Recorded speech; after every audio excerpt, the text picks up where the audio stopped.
নমস্কার বন্ধুরা, রান্নাঘর ডায়েরিতে তোমাদের সকলকে স্বাগত। তোমরা কেমন আছো? আজকে আমাদের রান্না হয়েছে সাদা ভাত আর লাউ চিংড়ি।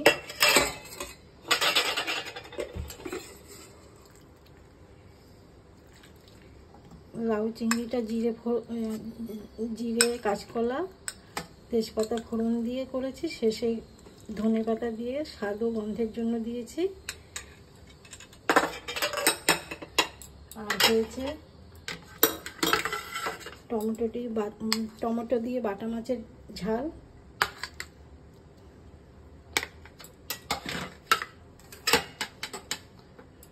বাটা মাছটা রসুন আর কালো জিরে ফোড়ন আর কাঁচা লঙ্কা ফোড়ন দিয়ে করেছি। লাস্টে ধনেপাতা দিয়ে স্বাদ ও গন্ধের জন্য ধনেপাতা দিয়েছি। আর বরবটি চিংড়ি বাটা করেছি। এই তো ধনেপাতা আর স্বাদের জন্য একটু দিয়ে দিয়েছি বাদাম আর চিনি। এতে স্বাদ বৃদ্ধি পায়, ভালো লাগে। তোমাদের যদি ভালো লাগে লাইক শেয়ার কমেন্ট করো।